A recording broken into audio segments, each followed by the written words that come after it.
Coming from a guy who's technologically handicapped, this is a very challenging topic where you are told to map firm digital ground or firm terra firma, whichever you want to put it as, in a pandemic-free world. Now, I have a couple of things to work out here first.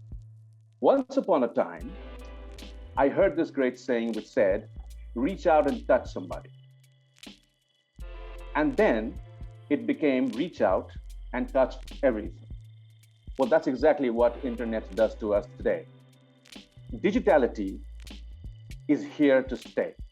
No matter how much I dislike it, no matter how much I say it pervades into my family life, into my personal life, that's the way it is. That's the way it's going to be. So if you can't block him, then might as well join him. That's going to be the terra firma from which I'm going to sort of move ahead and discuss a few things. Some concerns, some great moments of truth, some happinesses, and definitely some great things to happen. In a world which is wary of physical contact today, would touch and feel experiences slowly become extinct or irrelevant? Picture this. You want to buy your favorite Supima cotton shirt.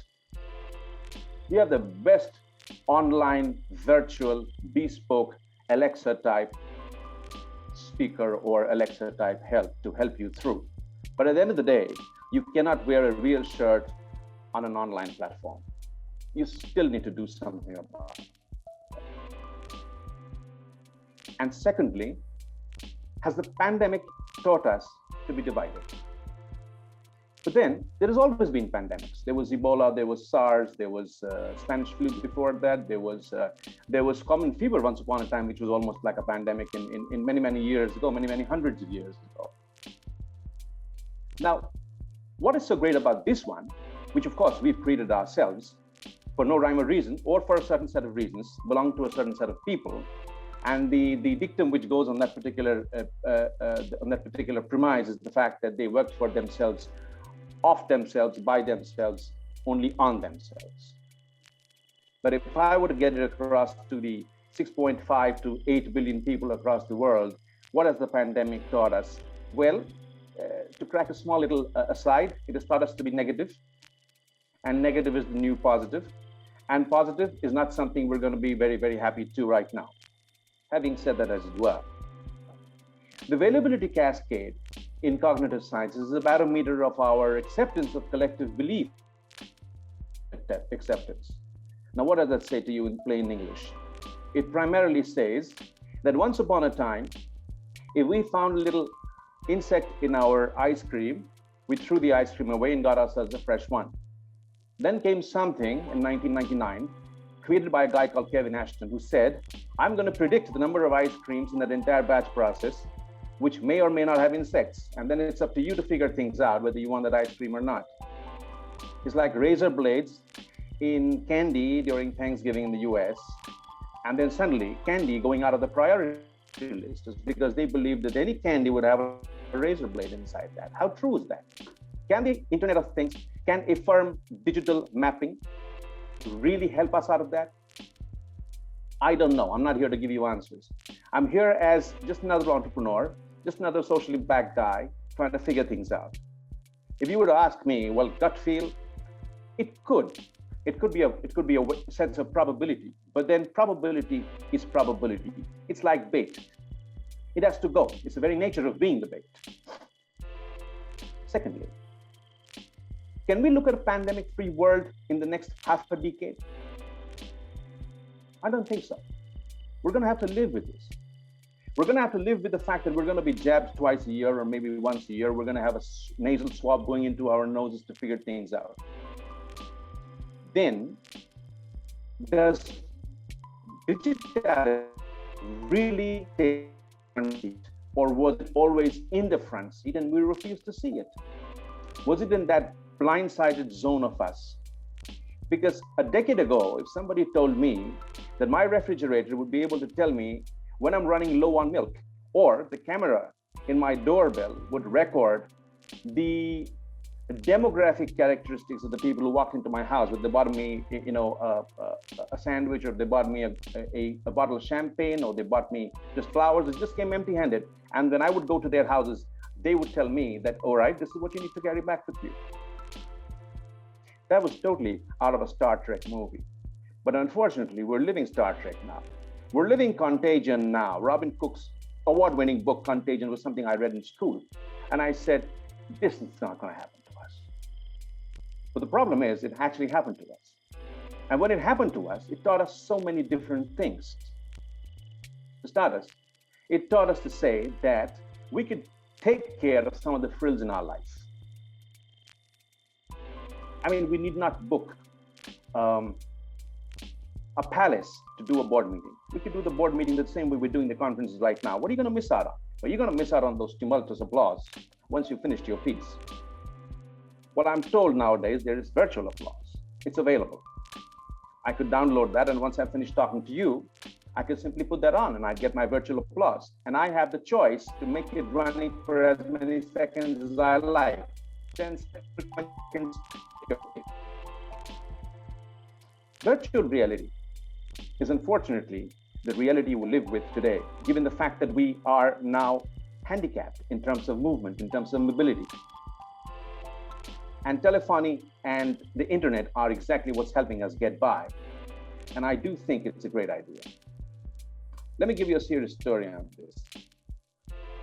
There are a bunch of apple farmers in Kashmir who, just like lemmings when they jump into the sea during a certain part of the year, which gives rise to the term lemming syndrome, these apple farmers, being poor, they also go into a bank and take loans at exorbitant interests in the hope that they'd get a good apple crop. And you'd be amazed, but no apple ever came to you from a farmer. It came to you via a middleman. And if that apple crop failed, then that guy was not neck deep down. He was generations down in debt. Now imagine an IoT device which could probably, and probably it's happening today, predict that this year he would get this kind of yield from his total holdings. And that was inside his mobile phone. And he could have a look at it in a vernacular language, because mind you, he doesn't speak the Queen's English. Then I suggest we're really mapping very firm ground in digitality. It's happening. I'm told it's happening, but it's got to happen faster. That is perhaps one of those phenomenal uses, apart from the usual cropping patterns being predicted, monsoons being predicted, global tide flows being predicted, warming being predicted, the amount of carbon dioxide we use and we throw up in the entire system being predicted. That's all fine. But there is something we need to understand. And what we need to understand is that perhaps the finest areas where this could actually play a major role, and it is perhaps playing a major role in the very nascent stage, is the role of the Internet of Things telling us about the traceability of everything that we use. I mean, the shirt that I'm wearing, I don't know where the cotton came from. I don't know the fertilizers that they use in that particular cotton. I don't know whether they use fertilizers at all. I don't know the thread that they used was whether it was polyester or cotton, is because I don't know. I cannot touch and feel and figure things out. The fish that you eat, you don't know the boat to the table journey of that fish. You don't even know where it came from. You don't know the kind of arsenic contents in the water in which the fish lived. Now, a fish perhaps might be able to live with that kind of arsenic, or it may not, but you have no clue. Traceability is an exciting new thing. It tells you, it maps the journey of your product, of your food, of the things that you use on a day-to-day basis, right from its source back to the place where it belongs, inside your stomach or on your body or on yourself or whatever it is. Traceability is perhaps what is one of the finest and one of the most cutting-edge applications of digital ground. It helps us decide. It helps us decipher. It helps us understand whether we should eat this or not. It's like gluten. You know, we grew up half our lives not even knowing what gluten was all about. And one fine morning, somebody said, gluten, that's bad for health. When we were kids, we didn't know what lactose intolerance was. It was always there, but we didn't figure things out. If we have systems which can tell us that this is what it takes, well, then I think we're in luck. I know of an institute in this country which makes filters. You take that filter and you put it in your food, it tells you how bad or how good that food is, how much contaminated that stuff is. Which brings me to the next part of this entire thing, which says that I was just going through the statistics when I was preparing for this discourse, and I said, and I figured statistics were more mind-boggling than the business. It says, and I'm going to read this out for you. It says that there are 50 billion IoT devices as of 2020. 50 billion. The world has 6.8 billion to 7 billion people in all corners of the earth, which tells me in simple mathematics that for every person, you have close to 8 IoT devices available. But the distribution is haywire. So while 7% of the US population does own drones, not even 0.07% in India would want to own drones. Having said that, in 2013, there was a mere 100 billion gigabytes of output from these IoT devices, which in those days was about 8.7 billion. Today, and in the near foreseeable future of 2025, it says that the total output from these devices would be around 4.4, hold your breath, zettabytes. Before today, I didn't even know what zettabytes were. I was told they were 1 trillion gigabytes. So for the more mathematically inclined amongst the people hearing this, feel free, get your moment of glory, trying to figure out what trillions of gigabytes and zettabytes are. But that is one hell of a lot of information which we have on our table. If we could put that down into a situation where we could analyze them, understand them, put them into stacks, I think we could do some great good in this world. And that I'm also told that is happening. The most important thing, what is a $200 billion business today is supposedly going to be a $6.1 trillion business in 2025. Who says that? So says everybody in this business, including the Gartners of the world and the IDCs of the world and the McKinseys of the world. I don't know whether that's going to be true or not, but I do understand one thing, is that when I was preparing to sit for this, my 18-year-old kid said that, look, you don't need to read from a paper. It's kind of passé. It's no longer cool. We'll give you a Q prompter, which is going to divide my screen into half. And I'm going to have a Q prompter on the right and all of you guys on the left. I said, you know what? I prefer paper any day. But that doesn't make me passé, because what is on the paper is courtesy of Q prompter anyway. So another question is what I want to figure things out. There is a model in cognitive sciences called the Dunning-Kruger Model. It says, knowing less spurs more confidence in a human being, and knowing more spurs lesser. Which means, if you were more aware, you were more befuddled trying to take a decision, is because you've got that many choices. And if you're not so aware, then you know that whatever you get on the table is exactly what you need to consume. It's like the very famous experiment, conducted in a U.S. prison once, when somebody said that, they took the death row guy and they said that you're going to die by lethal injection tomorrow. And when the time came, they dragged him down the Green Mile, which is the final piece of land you to cover before you sit on that chair of yours. And he was blindfolded, and they took a needle and they pricked him twice on his toes. And they just left him like that. Took him back to his cell and said, well, that's it. Would you believe that guy actually passed away in 2 days? The brain probably is the best IoT we ever hope to have. But what am I saying out here? I'm saying, if you don't have security, if you don't have logic, if you don't have some amount of security for all the IoT devices that we talk about, all the digital mapping that we talk about, then IoT no longer becomes the Internet of Things. It becomes the Internet of Threats. And that is what we need to, and that's exactly what we need to sort of prevent. Is because, as I said before, we're happy to be decided for, we're happy to be deciphered for. But what mankind or what humankind, what actually want to look forward to is, are we happy to be dominated? But the Hobson's choice is that there will be glitches, there will be hiccups, there will be accidents, there will be horror stories, there will be total screw-ups. But the empowerment and the convenience of having digital assistants, whether it's the form of Alexa, which, by the way, I'm told is the only woman my wife can withstand in the house without any problems, is because if you have the convenience and the empowerment, you're prepared to give up some amount of your privacy, of your control. But is that a good thing? It's relevant. And it's also very relative, because what is good for you is not good for me. If it's good for me, may not be good for you at all. But then that is exactly what is the new normal. We have to change. We have to stay with a certain set of things.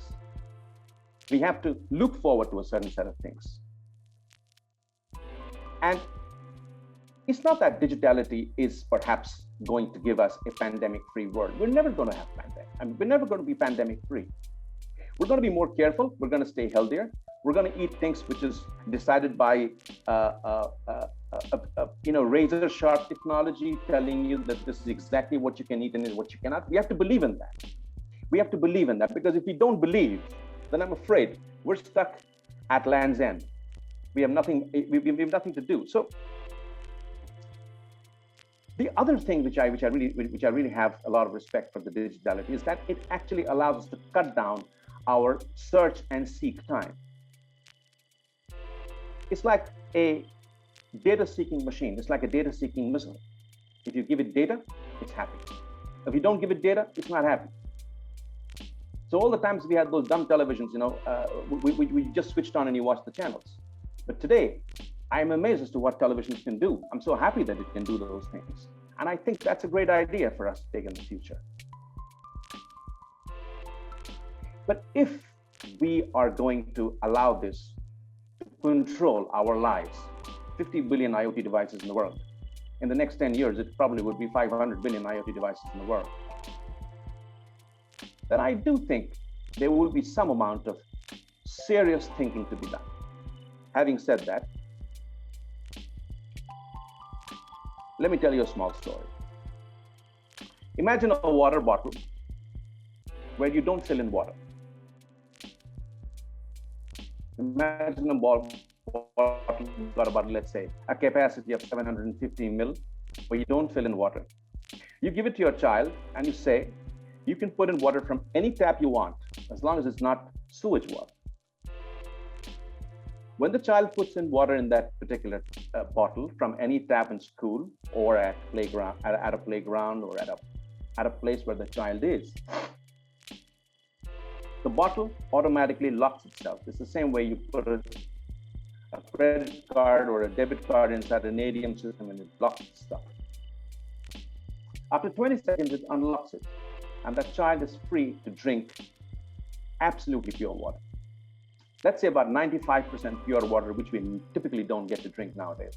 We do about 76% pure water. We don't know what TSSs are. We don't know what TSMs are. The child doesn't need to know that. The bottle understands everything. And somewhere embedded in that bottle is a micro of a microchip. A microchip which communicates to another server, which communicates to another cloud. And it allows you to figure out where your kid is at the end of the day. So if your child has, lost her exercise book and she's going all around the school, the movement will give her away. If she's dropped the bottle, the movement will give her away. If she's missed her pool car, you understand. If she's missed a school bus, you understand. If there is, for God forbid, a fight in school, you still understand that, only because of cognitive sciences. And that, I think, is a great way to look at the future, which says that digital ground is great for us. Digital ground is going to be the next game changer in the world. It's already happening there. But it is not the only thing that needs to happen. When you have absolute monopoly over anything, and you can call me a socialist at this, and I will really not flinch. But there has to be a balance. There has to be a checks and balances. So going back to my first statement at the beginning, there will be the bespoke trial room where you can go and try out your shirt. But you're probably going to do that once a year or twice a year, or maybe before your birthday. But most of the times, there's going to be somebody called Alexa who's going to tell you, well, this is the shirt you've been wearing for the last 10 years. You've been wearing this brand at this place, and this is the size, and you've got to, we have to agree with that. Because digital, unfortunately, divides by compacting us. It tells us that we could do things, but we could do this in a far lesser period of time. As long as it does that, as long as it helps my kids stay safe, as long as it tells me that I'm going to be fine, and as long as it tells me that there's not, there won't be a cloudburst tomorrow morning, all of a sudden, I think I can live with that. There is a very old saying in Sikkim, which is also the name of a very famous tea brand. It says, Rungli Rungliat, where a certain monk came over to Sikkim, looked at the beauty of it and said, Rungli Rungliat, which is thus far and no further. The only difference in a digitally engineered or a digitally driven world today, pandemic notwithstanding, is that the thus fars and the thus farthers are going to change every day. As long as we're good with it, I think we can live. Thank you so much.